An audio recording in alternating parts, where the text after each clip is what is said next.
म यहाँ म स्क्रिनलाई पनि सेयर गर्नेछु। हामीले विशेष गरी गएको हप्ता छोडेको ठाउँबाट आज हामी नयाँ भागमा प्रवेश गर्दैछौँ अनि आज सायद हाम्रो 16औं भागमा हामी पुगेको छौँ। यो 16औं भागमा यहाँहरू सबैलाई स्वागत छ है। हामीले 15 हप्तासम्म लगातार सिक्यौँ। आज 16औं हप्तामा छौँ मण्डली इतिहासको। आज हामी एउटा एकदमै प्रख्यात व्यक्ति जसको बारेमा हामी बाइबलमा त होइन तर इतिहासमा धेरै पाउँछौँ, धेरैचोटि नाम सुनेको व्यक्ति हो।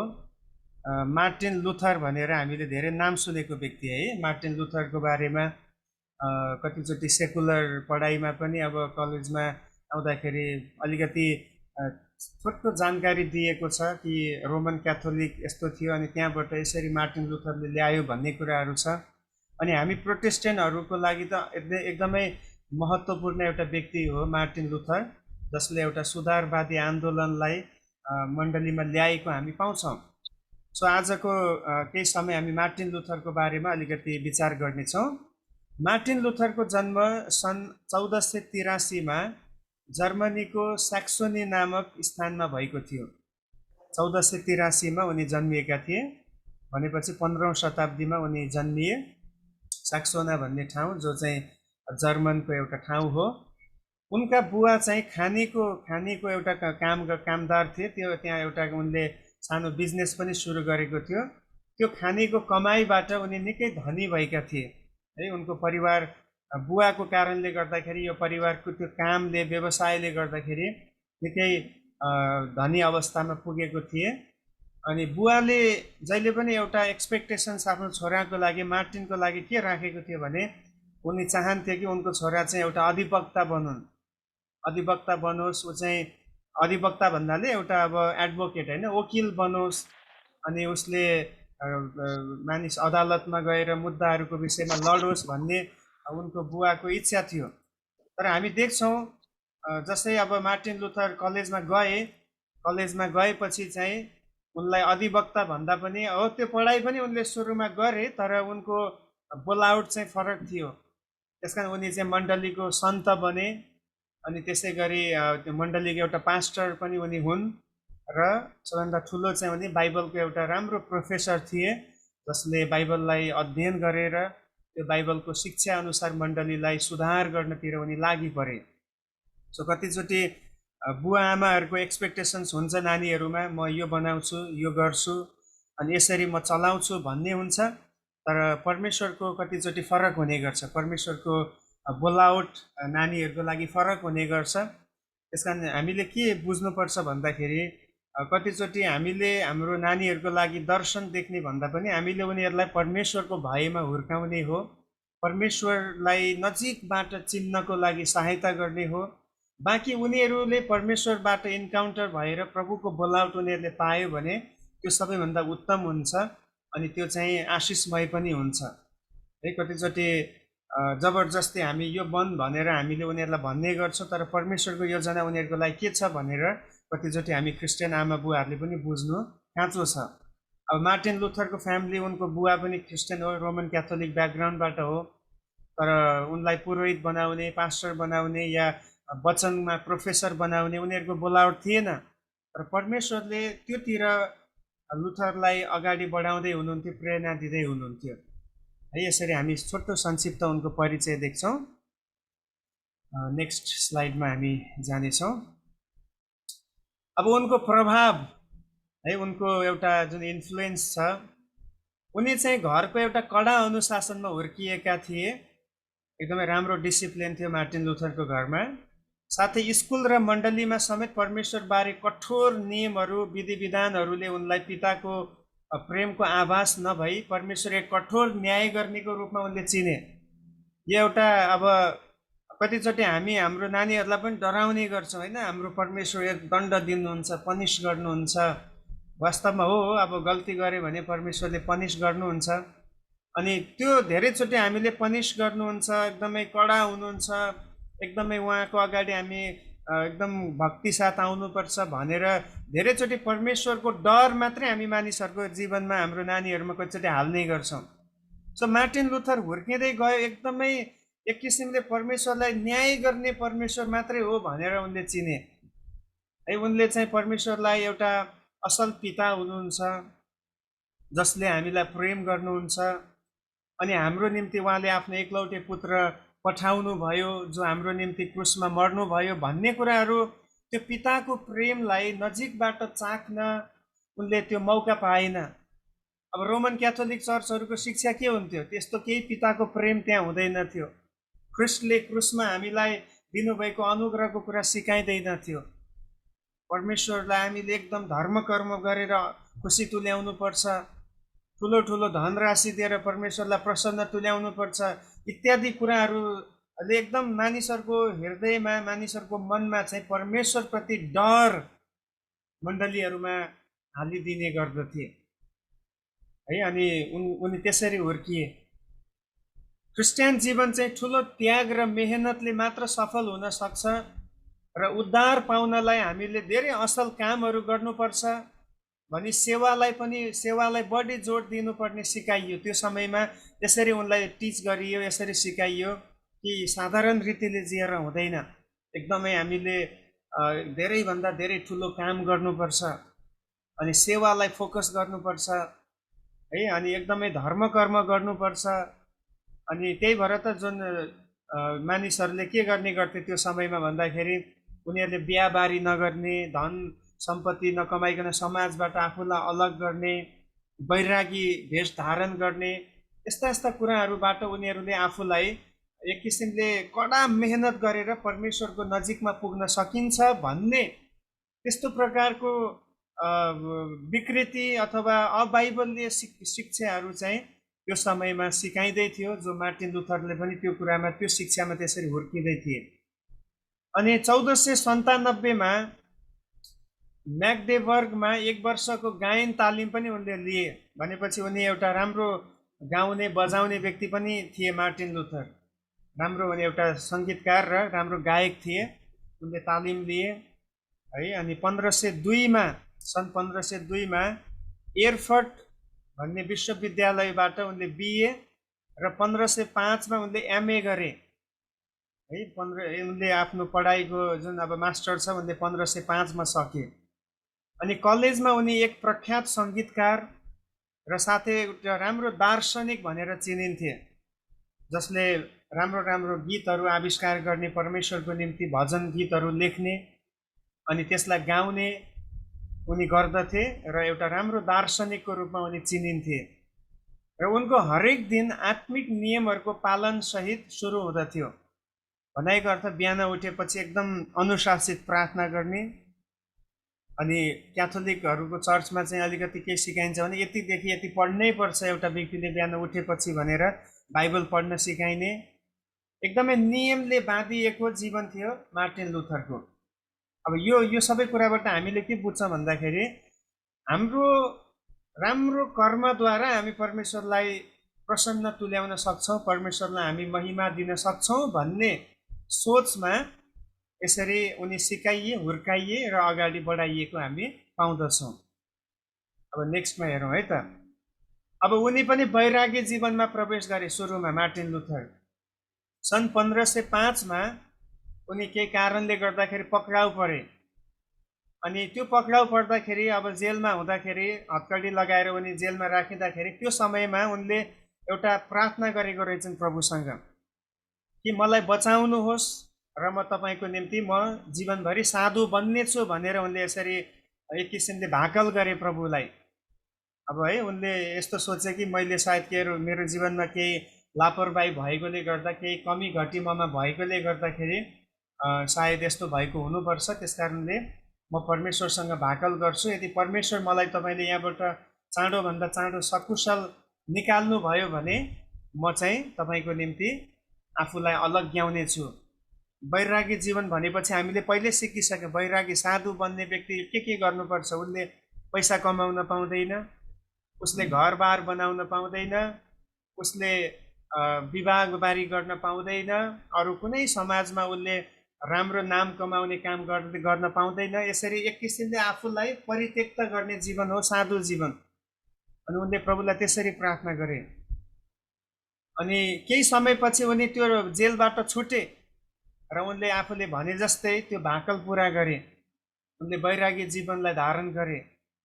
तर यो जीवन यापनले पनि उनीभित्र अशान्ति नै हुन्थ्यो। हेर्नुहोस् है, अब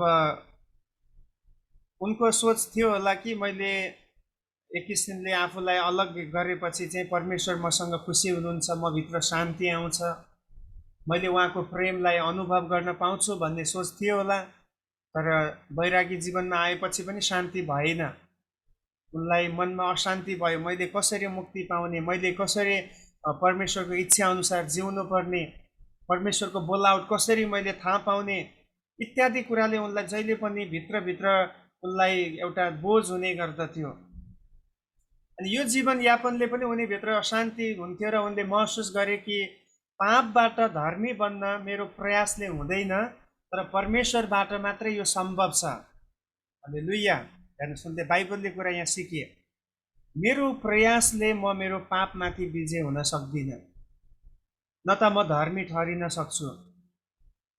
मैले वैरागी जीवन धारण गर्दाखेरि कष्ट त मैले आफूलाई दिँदैछु, तर त्यो कष्टले पनि परमेश्वरबाट मैले क्षमा पाउन सक्दिनँ जबसम्म म प्रभुको चरणमा आएर पश्चाताप गर्दिनँ भन्ने उनले महसुस गरे। यो चाहिँ परमेश्वरबाट मात्रै हुने काम हो, क्षमाको काम भन्ने उनले थाहा पाए। अनि 1508मा उनले विटेनबर्गको विश्वविद्यालय जोइन गरे र 1512मा त्यहाँबाट उनले विद्यावारिधि हासिल गरे। विद्यावारिधि भन्नाले उनले डक्टरेट गरे, त्यो विषयमा उनले पिएचडी गरे है। अब 1508मा उनी 1512मा आउँदाखेरि उनले त्यसरी आफ्नो पढाइलाई पुरा गरे।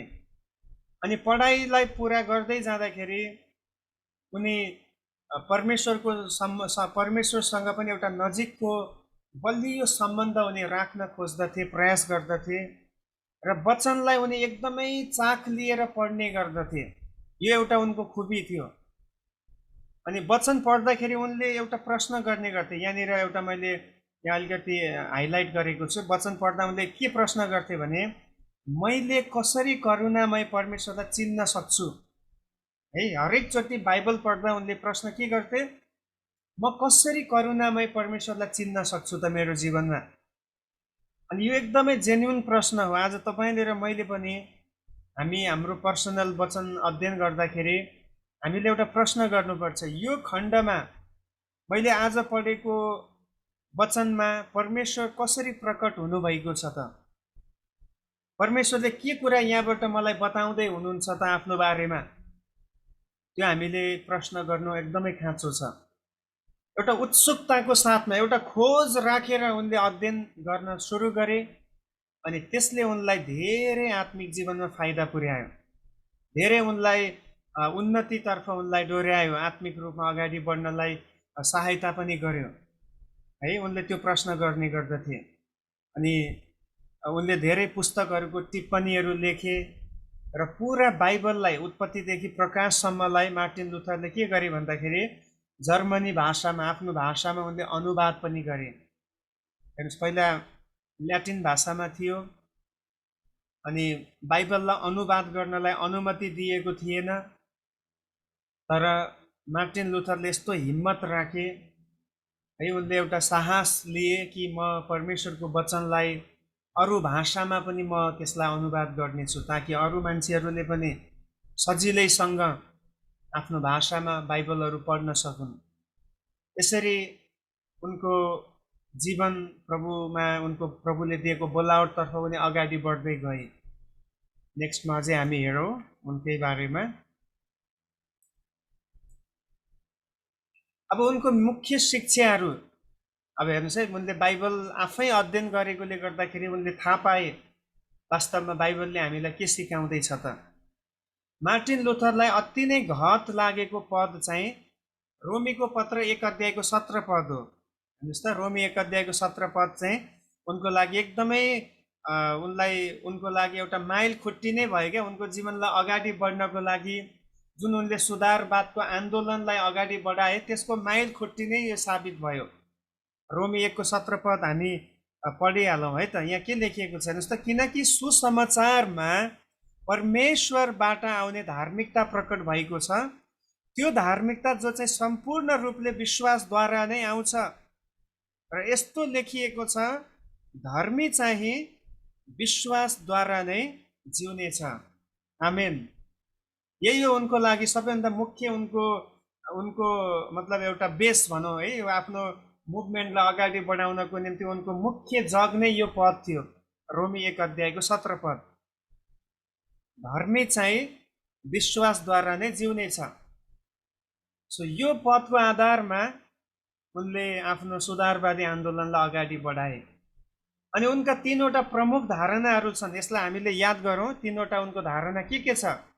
यो तीनटा कुरा, यो अघि नै हामीले पढेको पदको आधारमा उनले तीनटा कुराहरू ल्याए।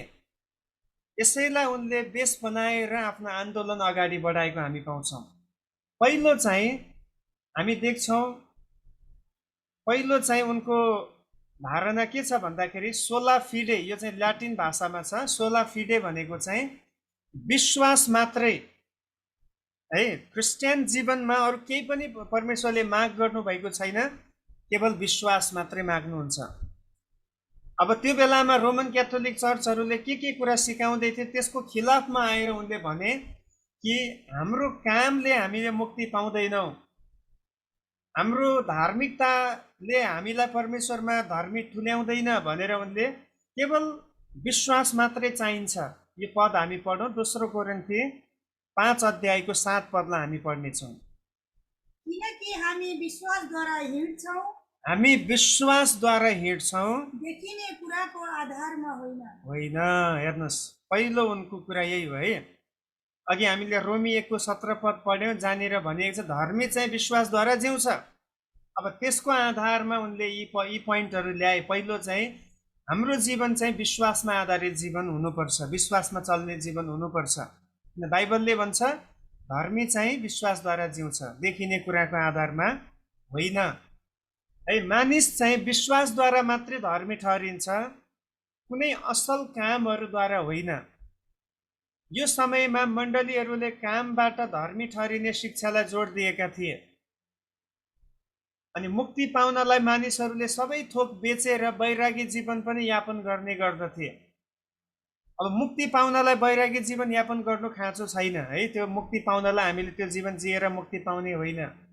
मुक्ति चाहिँ प्रभुको अनुग्रहद्वारा मिलेको आशिष हो, अनि त्यो चाहिँ हामीलाई प्रभुले सित्तैमा दिनुभएको छ। त्यसमा 2 कोरिन्थी 5 को 7 पदमा भने अनुसार देखिने कुराको आधारमा होइन, तर हामी नदेखिने कुरा जो अलौकिक छ, जो आत्मिक छ, त्यसमा हामी हेरेर हामी जिउँदछौँ। दोस्रो उनको धारणा के थियो? सोला ग्राटिया भन्छ। सोला ग्राटिया भन्नाले अनुग्रह मात्रै। पहिलो विश्वास मात्रै, दोस्रो चाहिँ अनुग्रह मात्रै। एफिसी 2 को 8 र 9 पद हामी पढौँ। किनभने अनुग्रहबाट विश्वासद्वारा तिमीहरूले उद्धार पाएका छौ। अनुग्रहबाट विश्वासद्वारा तिमीहरूले उद्धार पाएका छौ, र यो तिमीहरू आफैबाट होइन, यो त परमेश्वरको वरदान हो। यो त परमेश्वरको वरदान हो, अनि कर्महरूद्वारा होइन, नत्र त मानिसले घमण्ड गर्नेछ। हेर्नुहोस्, अब यो पदलाई उनले आधार मानेर यो पोइन्ट ल्याए कि क्रिस्चियन जीवन चाहिँ अनुग्रहद्वारा सुरुवात हुने जीवन हो है। क्रिस्चियन जीवनको सुरुवात नै परमेश्वरको अनुग्रहबाट हुँदछ, कर्मबाट होइन। कर्म चाहिँ हामी पछि गर्छौँ, असल कामहरू। जब प्रभुको अनुग्रहबाट हामी बचाइन्छौँ अनि हामी भलाइको काम गर्छौँ, सेवाको काम गर्छौँ। त्यही अनुग्रहको शक्तिमा हामी परमेश्वरलाई मनपर्ने जीवन जिउन उहाँको अगाडि स्वीकारिन्छौँ। हेर्नुहोस्, आज पनि हामी परमेश्वरको अगाडि स्वीकारिएका छौँ। के कारणले भन्दा परमेश्वरले अनुग्रह हामीलाई गर्नुभएको छ। हरेक दिन उहाँले हामीलाई नयाँ अनुग्रह दिनुहुन्छ, नयाँ कृपा उहाँले दिनुहुन्छ भनिएको छ। त्यसका दोस्रो उनको थिम थियो सोला ग्राटिया, अनुग्रह मात्रै। तेस्रोमा उनले उनको धारणा के थियो भन्दाखेरि सोला स्क्रिप्चुरा भन्छ। सोला स्क्रिप्चुरा भन्नाले धर्मशास्त्र मात्रै। 2 तिमोथी 3 अध्यायको 16 र 17 पद हामी पढौँ। सम्पूर्ण पवित्र शास्त्र परमेश्वरको प्रेरणाबाट भएको हो, र यो सिकाउनलाई, अति दिनलाई, सच्याउनलाई धार्मिकतामा तालिम दिनलाई लाभदायक हुन्छ, ताकि परमेश्वरको जन हरेक सुकर्ममा पूर्ण रूपले सुजसित भई सिद्ध भएको होस्। हेर्नुहोस्, यहाँ भनिएको छ कि सम्पूर्ण पवित्र शास्त्र हाम्रो लागि दिएको हो, परमेश्वरको प्रेरणा हो यो। अनि यो के कुराको लागि लाभदायक हुन्छ त्यहाँ बताइएको छ। यो सिकाउनको लागि, मण्डलीमा सिकाइनुपर्ने वचनबाट अर्ती दिनको लागि, कुनै व्यक्तिले बाटो बिराए उसलाई वचनबाट अर्ती दिनुपर्छ, कुनै व्यक्ति गलतमा लाग्दैछ सच्याउने पनि वचनले रहेछ, र साथसाथै उसलाई धार्मिकताको जीवनमा अगाडि बढ्नलाई, आत्मिक जीवनमा अगाडि बढ्नलाई तालिम दिनलाई है वचन लाभदायक छ। सो वचन मात्रै, यो तीनवटा कुरा तपाईँले र मैले पनि हाम्रो जीवनमा अप्लाई गर्नुपर्छ। हाम्रो जीवनमा पनि यो तीनटा कुरालाई बेस बनाउनुपर्छ। विश्वासलाई मात्रै हामीले राख्नु पर्यो जीवनमा, अनुग्रहमाथि भर पर्नु पर्यो, प्रभुको अनुग्रहद्वारा म जिउँदछु। तेस्रो कुरा, परमेश्वरको वचन धर्मशास्त्रबाट म अगाडि बढ्दछु। धर्मशास्त्र नै मेरो लागि मार्ग निर्देशन हो है। बाइबल मात्रै मण्डलीको र विश्वासको आधार हो। मण्डलीको नियम, विधि विधान र व्यक्तिगत पहुँच भन्दा माथि र प्रथमतः बाइबललाई दिनुपर्दछ। अब त्यो बेलामा मण्डलीको पुरोहितहरूले, बिशपहरूले, पोपहरूले बाइबल भन्दा पनि माथि आफूलाई बसालेका थिए। उनीहरूले परमेश्वरको वचनलाई व्यवस्था गरेर आफ्नो नियमहरू मण्डलीमा लागू गरेका थिए। उनीहरूको हक र हितमा मनपर्ने कुराहरू मात्रै उनीहरूले मण्डलीमा लागू गरेको थियो। त्यसकारण मार्टिन लुथरले भन्दैछ कि पोप भन्दा पनि माथि, बिशप भन्दा पनि माथि है, पुरोहित भन्दा पनि माथि चाहिँ परमेश्वर हुनुहुन्छ अनि उहाँको वचन छ। भजन सङ्ग्रहमा हामी एक ठाउँमा पढ्छौँ, परमेश्वरले आफ्नो वचनलाई सबैभन्दा माथि राख्नु भएको छ भनिएको छ। त्यो वचन नै परमेश्वरलाई प्रकट गर्ने, परमेश्वरलाई चिनाउने एकमात्र माध्यम हो। उनले यो तीनवटा पोइन्टलाई आधार मानेर उनले आफ्नो सुधारवादी आन्दोलनलाई उनले अगाडि बढाएको हामी पाउँछौँ। हामी नेक्स्टमा जाउँ है।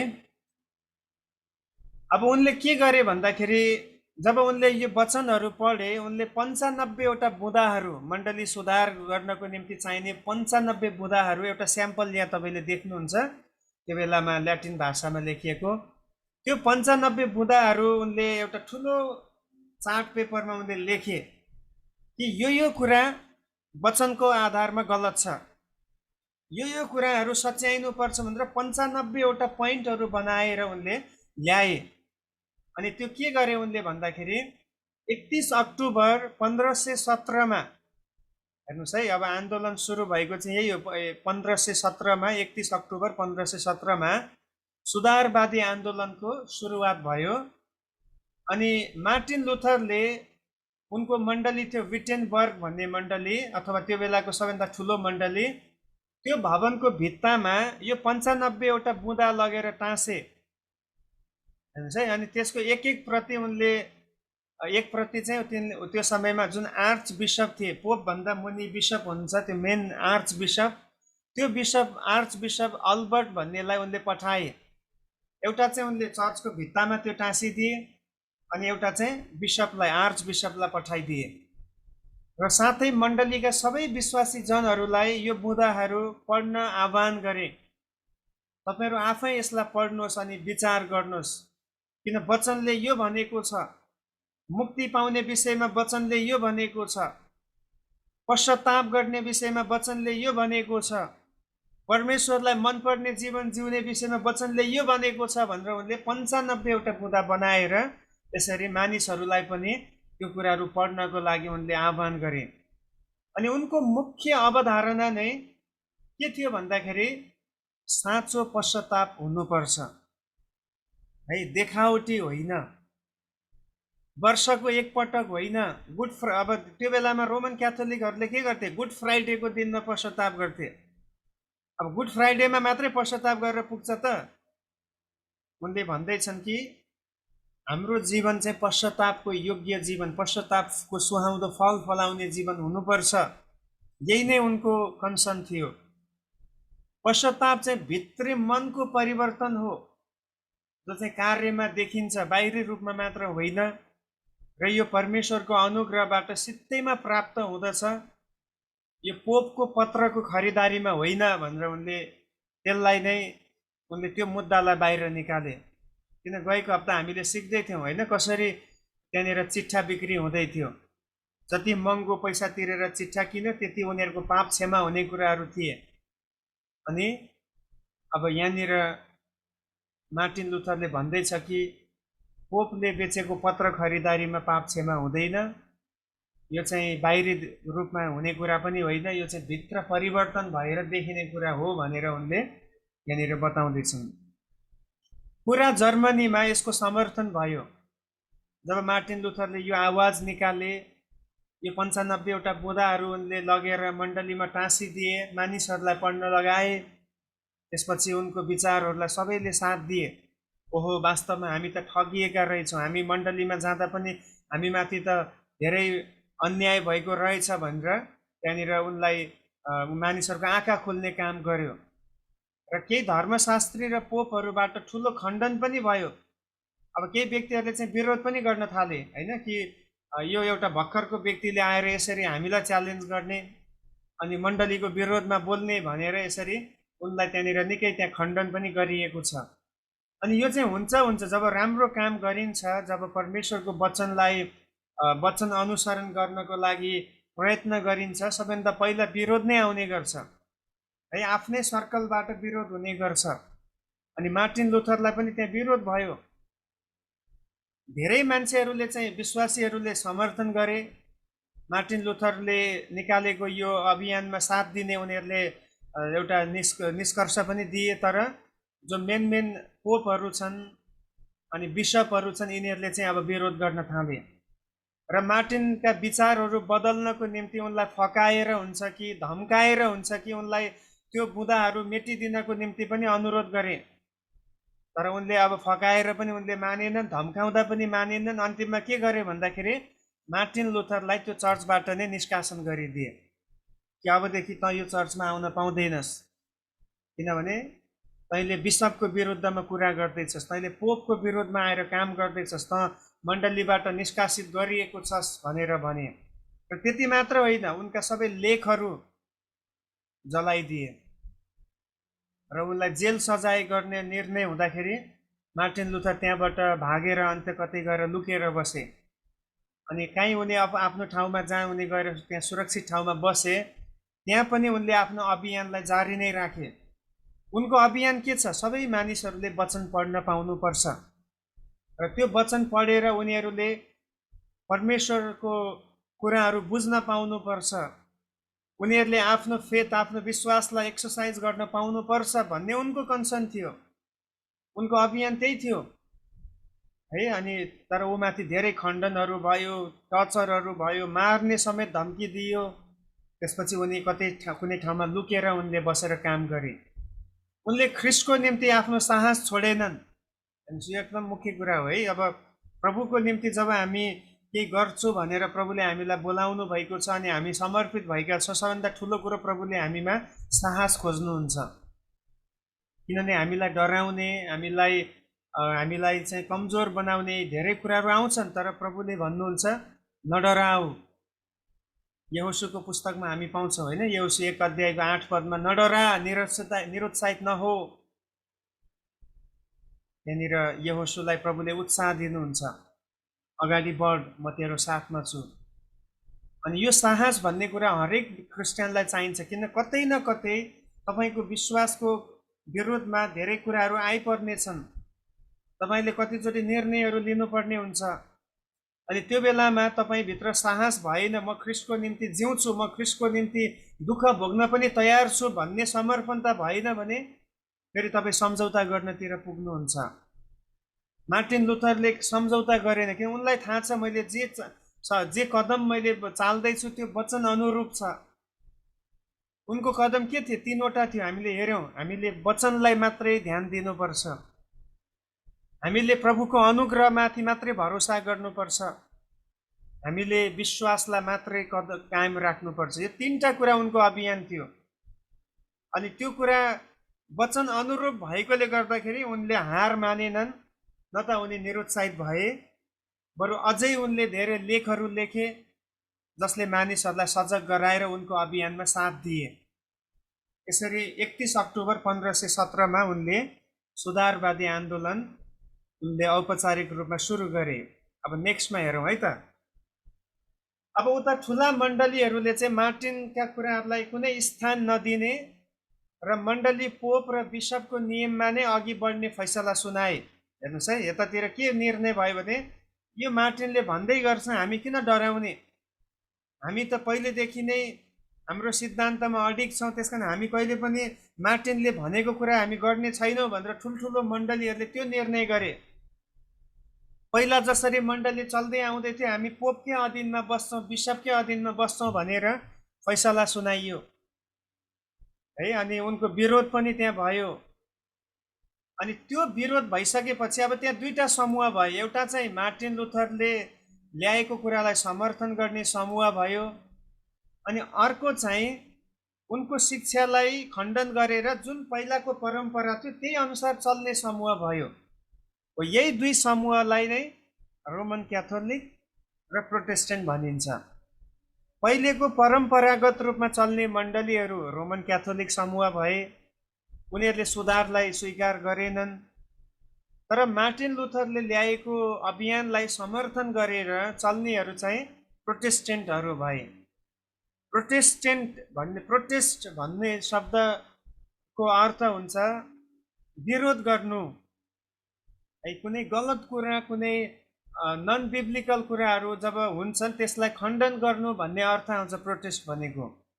सत्य कुराको लागि गलत कुरालाई विरोध गर्ने भन्ने कुरा हो। त्यसकारण त्यसरी मार्टिन लुथरले चाहिँ गलत कुराको विरोध गरेर त्यो समूह उनको पछि लागिसकेपछि अब चाहिँ प्रोटेस्टेन्ट भन्ने झुन्ड नियुक्त भयो।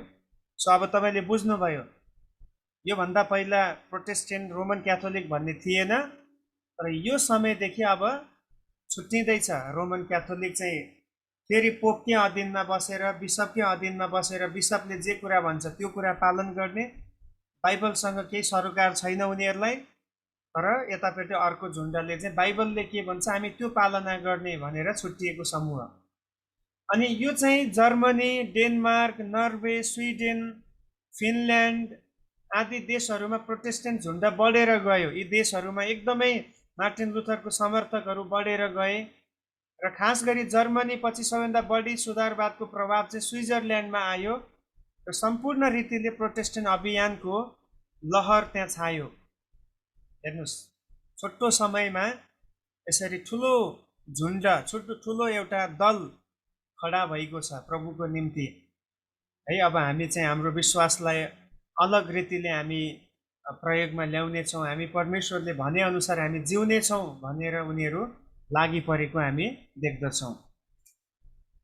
अब तपाईँले बुझ्नुभयो है कसरी रोमन क्याथोलिक र प्रोटेस्टेन्ट भन्ने समूह छुट्टिँदैछ। अब धेरै जस्तो अहिले पनि हामीले बाहिरी देशहरूमा हेऱ्यौँ भने चाहिँ रोमन क्याथोलिक चर्चहरू देखिन्छ। अनि उनीहरू चाहिँ एकदमै पुँजीपतिहरू, धेरै धन सम्पत्ति छ, किनभने हामीले देख्यौँ अहिलेदेखि नै उनीहरू धनी थिए। उनीहरूसँग धेरै जमिनहरू छ, धेरै ठुला ठुला बिल्डिङहरू छ, धन सम्पत्ति छ। अब प्रोटेस्टेन्ट भनेको त विरोध गरेर आएको समूह, उनीहरूसँग पैसा छैन, उनीहरूलाई कसैले सहायता पनि गर्दैन। त्यसमा प्रोटेस्टेन्ट झुन्डहरू चाहिँ अब त्यति माथि नबढ्नुको कारण चाहिँ उनीहरू चाहिँ पछि उनीहरू इस्टाब्लिस भएकोले गर्दाखेरि रोमन क्याथोलिकहरू जति अब धन सम्पत्तिमा, जग्गा जमिनमा उनीहरू अगाडि नभएको हो। अहिले पनि तपाईँले हेर्नुभयो भने चर्च बिल्डिङको कम्पेरिटिभली हेऱ्यो भने रोमन क्याथोलिकहरूको चर्च छुट्टै हुन्छ, एकदमै विशाल बनाएको हुन्छ। भले त्यो भित्र मान्छे चाहिँ कम छ तर चर्च चाहिँ बिल्डिङ चाहिँ ठुलो छ है। अब यता प्रोटेस्टेन्ट हाम्रो मण्डलीहरू हेऱ्यो भने हामी चाहिँ अब सानो पाल टाँगेर पनि हामी आनन्दित भएर सेवा गर्छौँ, अनि रुखको फेदमा बसेर पनि सेवा गर्छौँ, खर लागेको छानामा पनि बस्छौँ, राम्रो खालको बिल्डिङ पनि हुन्छ। तर रोमन क्याथोलिकहरूको त्यस्तो हुँदैन, उनीहरूको जहाँ पनि चर्च छ एकदमै विशाल हुन्छ, करोडौँ रुपियाँ लगानी गरेर बनाएको हुन्छ।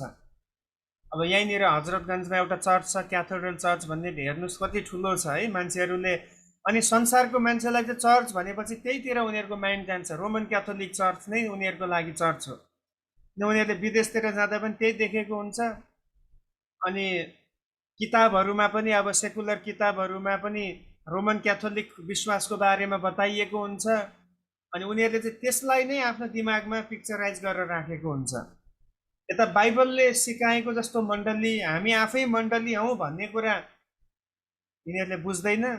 यिनीहरूले चाहिँ एउटा बिल्डिङलाई फोकस गरेर अनि उनीहरू अगाडि बढ्ने गर्दछ है। अब नेक्स्टमा हामी हेरौँ।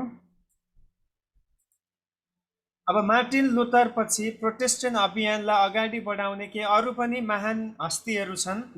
हामी एक दुईजनाको विषयमा आज हेर्नेछौँ। मार्टिन लुथरले सुरु गरे अनि उनले निकै पुस्तकहरू पनि छापे, मानिसहरूलाई अवेर गराए। त्यसपछि अब उनको पनि एउटा समय थियो, सकियो, उनी अब खतम भए।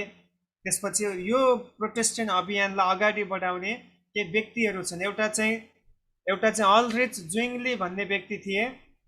अल्ड्रिच ज्विङ्गली चाहिँ 1484 देखि 1531 सम्मको उनी व्यक्ति हुन्।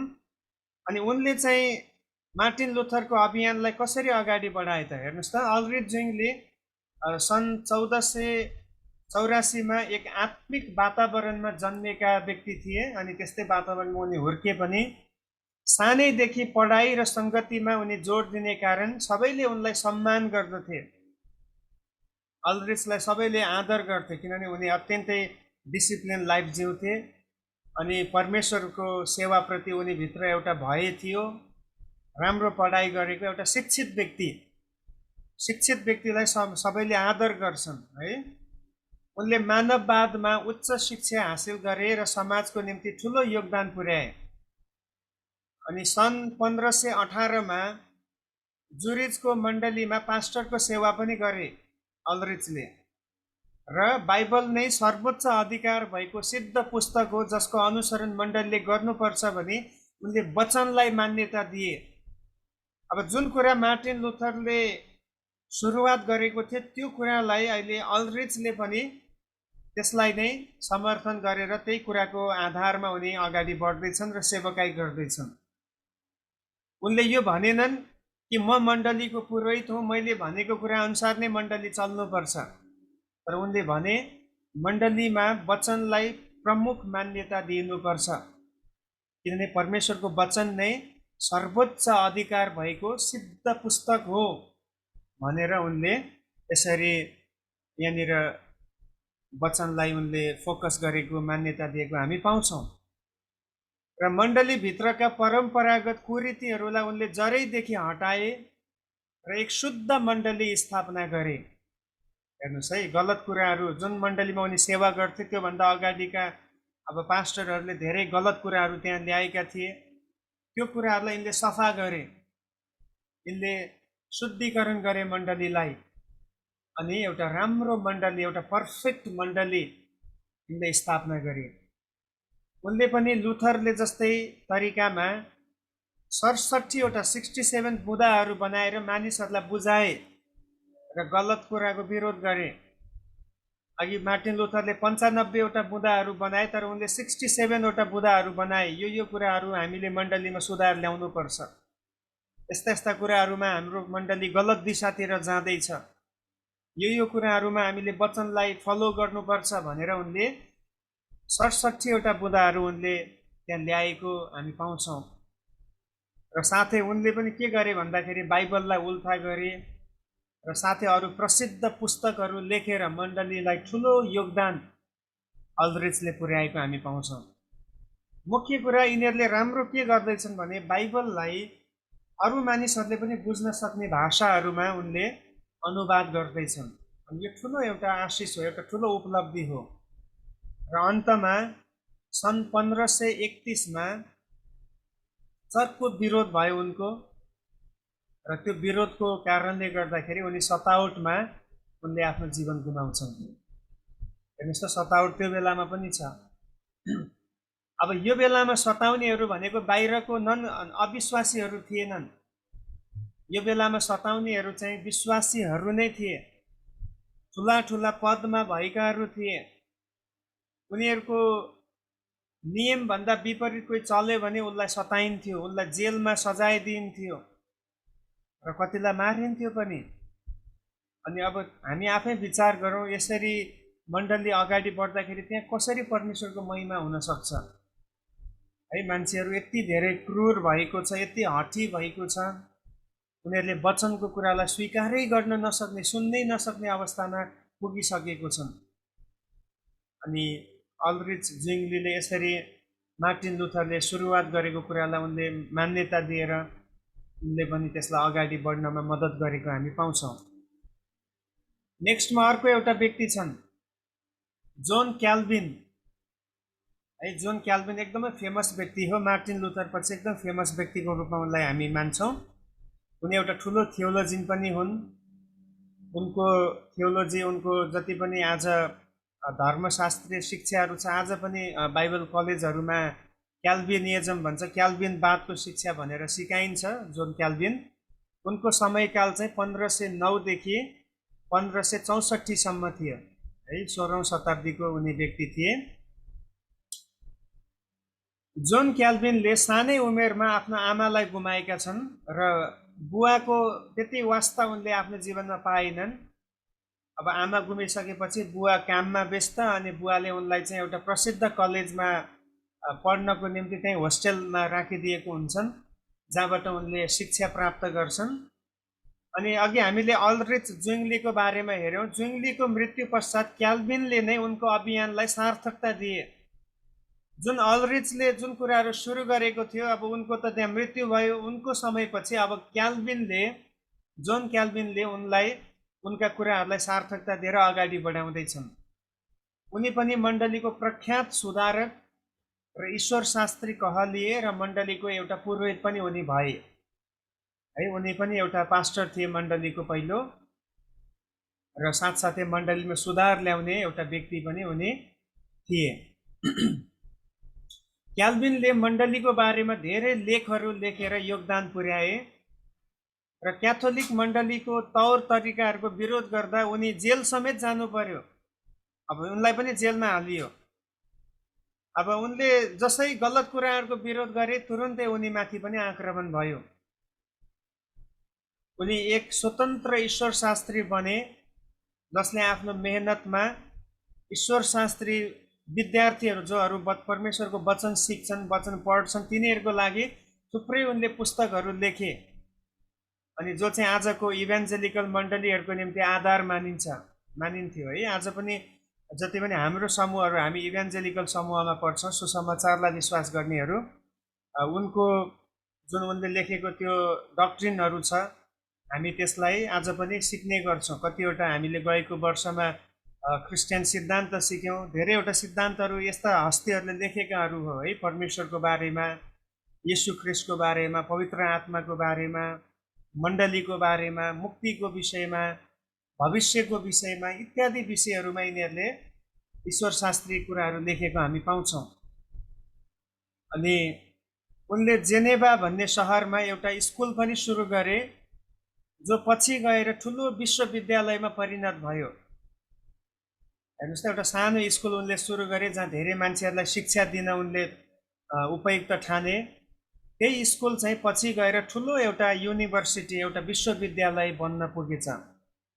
र यो स्कुलबाट अध्ययन गरेकाहरू पछि गएर उनीहरू फ्रान्स भन्ने देशमा, स्कटल्यान्ड, बेलायत, नेदरल्यान्ड, बोहिमिया, हङ्गेरी र पोल्यान्ड जस्ता देशहरूमा तिनीहरू सुधारवादी पास्टरहरू बने। यो उपलब्धि हेर्नुहोस्।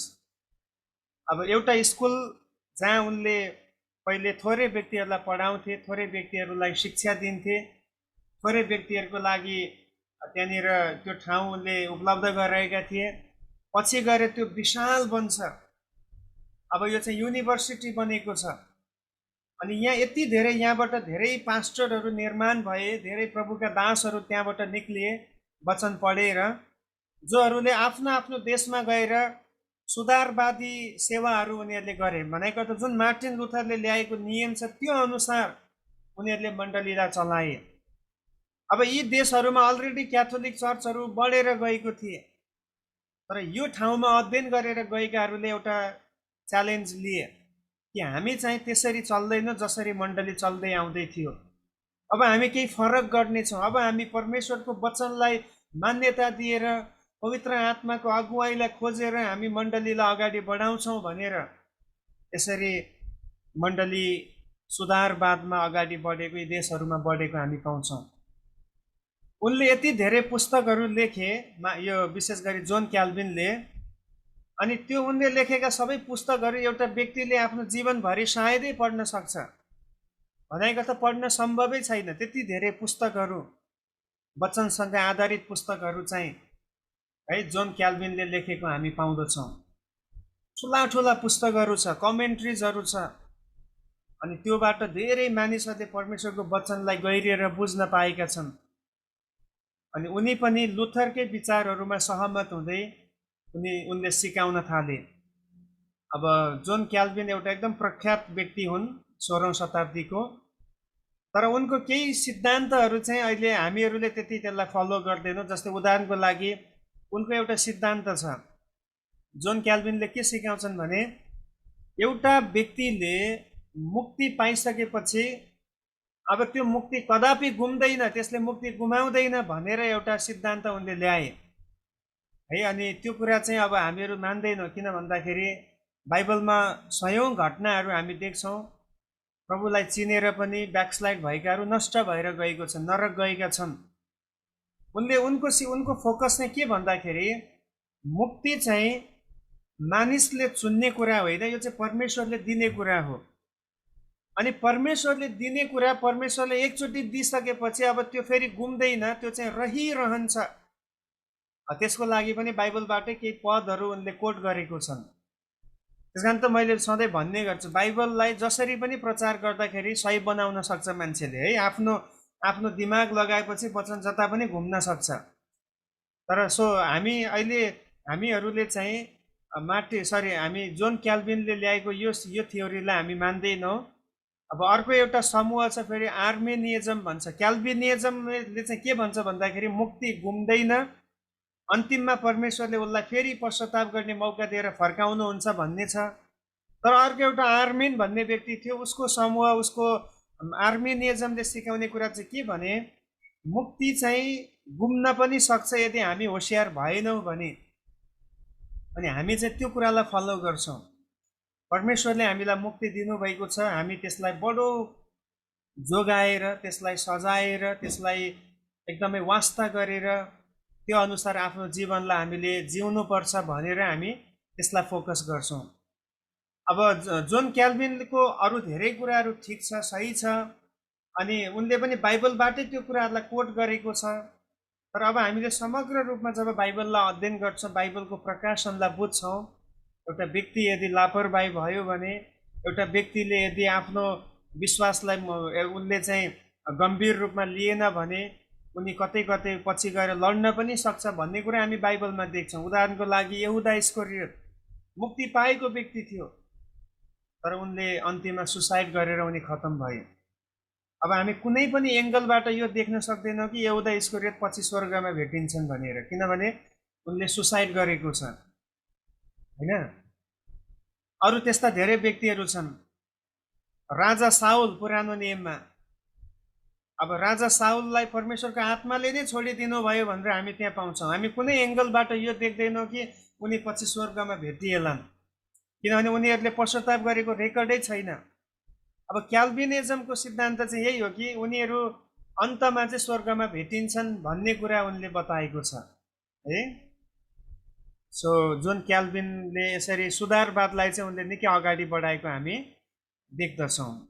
अब हामी अन्तिम एउटा स्लाइडमा जाउँ, त्यसपछि आजलाई हामी बन्द गर्नेछौँ। अब मुख्यतया सुधारको प्रभाव चाहिँ यी देशहरूमा 4वटा देशमा निकै भएको छ। एउटा चाहिँ आइसल्यान्ड, अर्को डेनमार्क, फ्रान्स र बेलायतमा भएको छ। यसलाई हामी समग्र रूपमा हेर्नेछौँ अनि हामी आज यति नै राख्नेछौँ। अब आइसल्यान्डमा चाहिँ यहाँको राजाको नाम थियो क्रिस्चियन भन्ने नाम, राजाको नाम नै क्रिस्चियन भन्ने थियो। द्वितीयले मण्डलीका ध्रुत बिशपहरूको सम्पत्ति खोसेर उनीहरूलाई पदच्युत गरिदिए रे। जब यो सुधारवादको आन्दोलन सुरु भयो, यो सुरु भइसकेपछि अब राजाहरूको मनमा पनि अब चाहिँ एउटा बल आयो कि हामीले मण्डलीलाई लापरवाही हुन दिनु हुँदो रहेछ। किनभने धेरै बिशपहरूले, धेरै पोपहरूले सम्पत्ति आफ्नो नाममा उनीहरूले गरेको छ। त्यसकारण उनीहरूलाई अब हामीले सजाय दिनुपर्छ भनेर यसरी यहाँनिर यो यो राजाले चाहिँ बिशपहरूको सबै उनीहरूले आफ्नो पर्सनल उनीहरूले गरेको प्रपर्टीहरूलाई खोसेर उनीहरूलाई त्यो पदबाट निकालिदिएको छ। किनभने यिनीहरू अत्यन्तै भ्रष्ट थिए है, यिनीहरू दुष्ट भएर यिनीहरूले काम गर्दै थिए। र नयाँ करारलाई त्यो ठाउँमा पनि आइसल्यान्डको भाषामा पनि उल्था गरियो। हेर्नुहोस् त, ठुलो उपलब्धि के छ भन्दाखेरि सुधारवादले ल्याएको उपलब्धि चाहिँ हरेक देशमा, हरेक ठाउँमा त्यहाँको स्थानीय भाषामा नै अब बाइबल अनुवाद हुन सुरु भयो। दोस्रो, डेनमार्कमा यहाँको पोपले 1/3 जग्गा आफ्नो बनाएको थियो। भनेपछि 1/3 जग्गा उनले आफ्नो बनाएछन्, आफ्नो निजी बनाएको रहेछन्। तर अब जनताहरू सुधारको आवाजले प्रभावित भई उनीहरूलाई हटाउन सफल भए।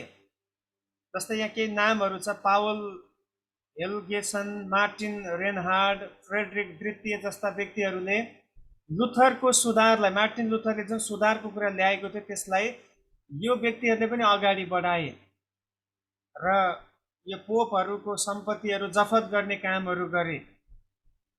अनि तेस्रो, फ्रान्समा यहाँ चाहिँ जेक्स ले फ्रेबले भन्ने व्यक्तिले मार्टिन लुथरको सुधारलाई आफ्नो स्थानमा बढाए।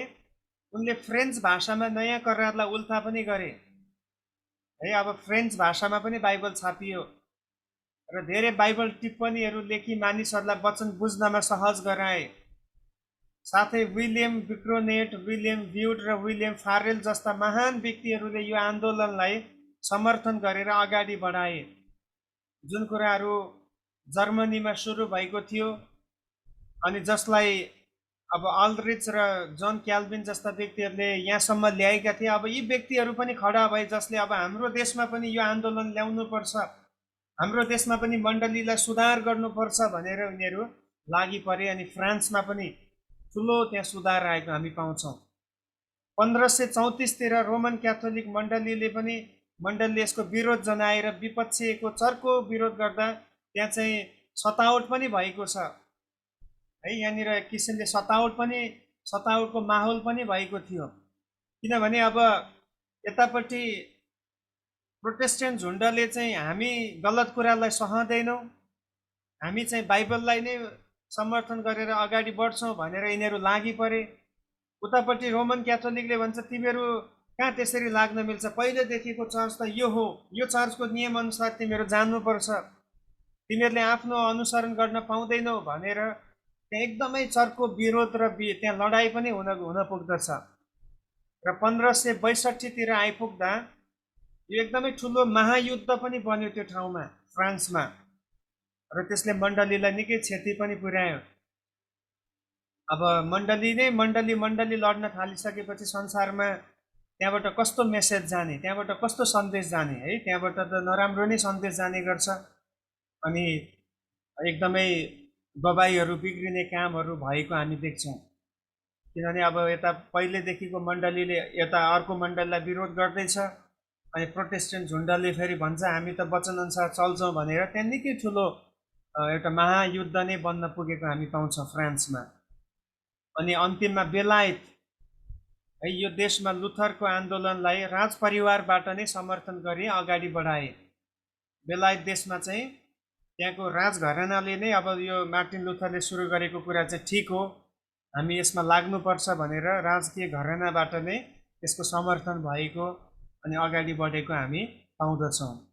सो मोटामोटी आजको पाठमा हामीले यो कुराहरू सिक्न पाएका छौँ कि कसरी आन्दोलन चाहिँ अगाडि बढ्यो, कसरी एउटा व्यक्तिले आफ्नो जीवनलाई जोखिममा हालेर परमेश्वरको निम्ति उनले मण्डलीलाई शुद्धिकरण गर्ने काम गरे। अनि समय समयमा यो शुद्धिकरण परमेश्वरले गर्नुहुन्छ है, किन परमेश्वर कहिले पनि आफ्नो मण्डलीलाई दाग वा चाउरी परेको जस्तो अवस्थामा उहाँले छोड्नुहुन्न। मण्डलीलाई उहाँ सधैँभरि तेजस्वी मण्डली, एकदमै पवित्र मण्डली, एउटा धार्मिक मण्डली उहाँ खडा गर्न चाहनुहुन्छ। त्यसकारणले केही सीमित व्यक्तिहरूको हृदयमा त्यो एउटा आगो परमेश्वरले जलाउनुहुन्छ कि तैँले गर्नुपर्छ, तैँले लड्नुपर्छ, मेरो नाउँमा त बोल्नुपर्छ, त खडा हुनुपर्छ भनेर परमेश्वरको आत्माले उनीहरूलाई प्रेरणा दिने गर्नुहुन्छ। अनि यहाँ हामी देख्छौँ यसरी मार्टिन लुथरले त्यो आन्दोलनलाई अगाडि बढाए अनि त्यो आन्दोलनले निकै ठुलो उपलब्धि क्रिस्चियन जगतमा ल्याएको हामी पाउँछौँ र उनी पछि अरू धेरै समूहहरूले त्यसलाई निरन्तरता दिए। अनि आज हामीहरू पनि मेनली अब हामी प्रोटेस्टेन्ट झुन्डमा यस कारणले हामी आएका छौँ किनभने त्यो बेलामा एउटा व्यक्तिले हामी गलतलाई सहँदैनौँ, गलतको समर्थन गर्दैनौँ भनेर उनले निर्णय गरेको कारणले आज हामी यो ठाउँमा छौँ। त्यसकारण आज तपाईँले र मैले प्रार्थना गर्नुपर्ने कुरा, मेरो विश्वास, मेरो आत्मिक जीवन के वचन मुताबिक छ, के परमेश्वरले माग गर्नुभए अनुसारको छ, हामीले जाँच्नु पर्दछ। नाम चाहिँ हामी प्रोटेस्टेन्ट भन्छौँ तर हामी फेरि काम चाहिँ आफ्नै मनमानीमा गऱ्यो भने फेरि के फाइदा भयो, होइन? यो आन्दोलनको के फाइदा? यसरी उनीहरूले जोखिम हालेर आन्दोलन ल्याए। अब हामी प्रोटेस्टेन्ट भन्ने बित्तिकै त्यहाँबाटै छुट्टिन्छ कि यिनीहरू गलतसँग सम्झौता गर्दैनन् भन्नेहरू हो। नामैले त्यो जनाउँदैछ भने कुनै पनि हालतमा हामी पापसँग, गलत कुरासँग, बिग्रिएका विकृतिहरू, कुरीतिहरूसँग हामी सम्झौता गरेर अगाडि बढ्न हामी हुँदैन। अनि परमेश्वरको राज्यलाई हामीले पनि नयाँ बनाएर, ताजा बनाएर परमेश्वरको काम हामीले हाम्रो क्षेत्रमा गर्नुपर्छ भन्ने सन्देश आज साँझ हामीलाई यहाँबाट चुनौती मिल्दछ। अनि आउनुहोस् हामी आज प्रार्थना पनि गरौँ। मार्टिन लुथरले ल्याएको 3टा विचार है, हामीले त्यसलाई फलो गरौँ। प्रभु, मेरो जीवन सुरु भएको छ तपाईँको अनुग्रहबाट अनि यही अनुग्रहमा नै म अगाडि बढ्नेछु किनभने तपाईँको अनुग्रह बिना म केही पनि गर्न सक्दिनँ र विश्वासमा म मेरो जीवन जिउनेछु। वचनमा लेखिएको छ धर्मी चाहिँ विश्वासद्वारा नै जिउनेछ, देखिने कुराको आधारमा होइन। देखिने कुरा क्षणिक छ, देखिने कुरा चाहिँ केही समयमा नै हटेर जान्छ, तर नदेखिने कुरा, माथिका कुराहरू चाहिँ अनन्तीय हुन्। अनि हामी चाहिँ त्यो अनन्तीय कुरालाई अनुसरण गर्ने व्यक्तिहरू हौँ। अनि तेस्रो कुरा चाहिँ धर्मशास्त्रमा आधारित भएर जिउनुपर्छ, हाम्रो आफ्नो विचारमा, आफ्नो खुबीमा होइन, तर परमेश्वरको वचनमा आधारित भई हामी जिउन सकौँ। आउनुहोस् केही समय हामी आँखा बन्द गरौँ अनि आज हामीले यो क्लासमा सिके जस्तै यो आन्दोलनको कुराहरूबाट हो, त्यहाँ कतिवटा कदमहरू गलत पनि चालियो होला, लडाइँका कुराहरू भए, तर उनीहरूको सोच यही थियो कि मण्डली अपवित्र हुनु हुँदैन, मण्डली भ्रष्ट हुनु हुँदैन, मण्डलीमा कहिले पनि मानिसको नीति नियम लागू हुनु हुँदैन। यही सोचमा यो आन्दोलन सुरु भएको थियो। मण्डलीमा सुधार आउनुपर्छ, मानिसहरूमा साँचो पश्चाताप हुनुपर्छ, परमेश्वरले चाहनु भए अनुसारको एउटा परिवर्तित जीवन हुनुपर्छ भन्ने उद्देश्यको साथमा यो सुधार अगाडि बढेको हामी पाउँछौँ। अनि आज हामी प्रार्थना गरौँ र हामी आफैलाई पनि विचार गरौँ, हामी यो आन्दोलनको बिचमा कहाँ छौँ? कि हामी साँच्चै नै सुधार गरिएका व्यक्तिहरू जस्तै भएर संसारमा ख्रिस्टलाई झल्काउने व्यक्ति बनेर परमेश्वरको वचनलाई अनुसरण गरेर हामी जिउनमा सफल भएका छौँ कि? हामीले आज प्रश्न गर्नुपर्ने कुरा छ। या हामी हाम्रो जीवनमा, हाम्रो सबै क्षेत्रमा आफैलाई हामीले बोझ बनाएर जिइरहेका छौँ। मेरो यो दर्शन हो, मेरो यो विचार हो, म यो कुरा सोच्दछु, मेरो यस्तो बानी हो भनेर हामी त्यो कुरालाई मान्यता दिएर जिउँदैछौँ कि? या हामी भन्दैछौँ परमेश्वरले यो कुरा चाहनुहुन्छ, मैले यसरी जिउनु पर्दछ। आज साँझ तपाईँसँग प्रभु जसरी बोल्दै हुनुहुन्छ त्यो कुराको लागि प्रार्थना गर्नुहोस्। अनि जुन क्षेत्रमा सुधार ल्याउन बाँकी छ तपाईँको र मेरो जीवनमा, त्यो क्षेत्रमा प्रभुको आत्मालाई काम गर्न दिउँ र भनौँ, प्रभु म यही छु, हियर आई एम लर्ड, तपाईँ काम गर्नुहोस् मेरो जीवनमा। पहिले त मेरो जीवनमा सुधार आउनुपर्छ प्रभु, मेरो भित्री मनसायमा सुधार आउनुपर्छ। मेरो एक्सनमा सुधार देखिनुपर्छ, मेरो बोली वचनमा सुधार आउनुपर्छ प्रभु।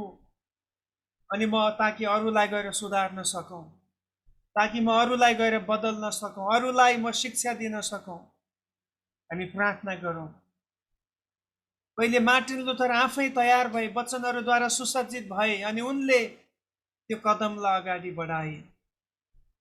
येशूले पनि भन्नुभयो, पहिले तिम्रो आँखामा भएको मुढालाई तिमी निकाल, अनि मात्र तिमीले अरूको आँखामा भएको सानो छेस्कोलाई तिमी देख्न सक्नेछौ। आज हामी भित्र भएका मुढाहरू हामीले निकालौँ, आफैलाई परिवर्तन गरौँ, आफैलाई हामीले रूपान्तरण गरौँ।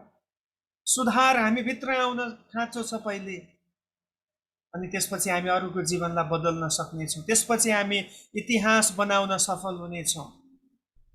यस लर्ड, धन्यवाद गर्छौँ परमेश्वर आज साँझको समय